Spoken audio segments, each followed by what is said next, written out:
جب بھی یہ میاں بیوی اپنے بچوں کے بارے میں کیریئر کی فکر کرتے ہیں تو کہتے ہیں بیٹے یہ کر لے، یہ کر لے، یہ کر لے، تیرا کیریئر بن جائے گا، اور منزل کہاں تک؟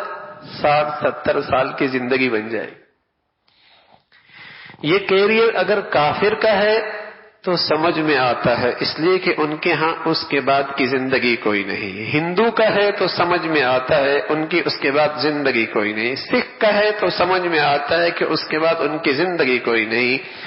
کسی دہریہ کا ہے تو سمجھ میں آتا ہے کہ اس کے بعد ان کی زندگی کوئی نہیں۔ حیرت ہے کہ مسلمان بھی یہی کہتا ہے، حالانکہ اس کا ایمان کیا کہتا ہے کہ زندگی شروع ہی اس کے بعد ہوگی۔ کبھی خیال ہی نہیں آیا کہ ہم نے اپنے بچے کی زندگی بنانی ہے۔ کیا مطلب؟ خربوں سال کی زندگی بنانی۔ کبھی میاں بیوی نے بیٹھ کے اپنے اولاد کی یہ فکر نہیں کی، کیریئر بناؤ میاں۔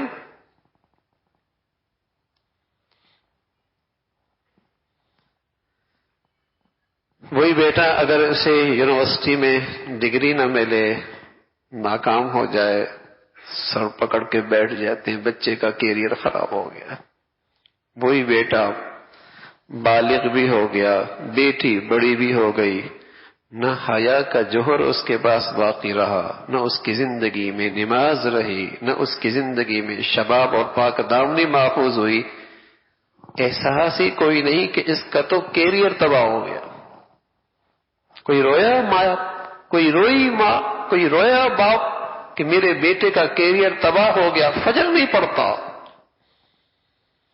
میری بیٹی کی زندگی برباد ہو گئی، اس کی زندگی میں حیا کوئی نہیں، غیرت کوئی نہیں، ڈگری نہ ملے۔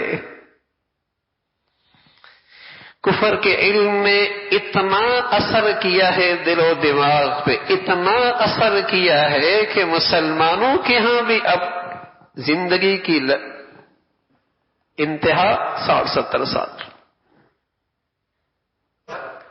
کتنے لوگ اس پریشانی کو لے کے آتے ہیں، کاروبار نہیں ہو رہا۔ کتنے لوگ اس پریشانی سے ہیں کہ چلتے چلتے کاروبار کو پتہ نہیں کیا ہو گیا۔ کتنے اس پریشانی کو لے کے آتے ہیں، بیماری جان ہی نہیں چھوڑتی۔ اسے ہم پریشانی آج سمجھ رہے ہیں کہ زندگی خراب ہو رہی ہے۔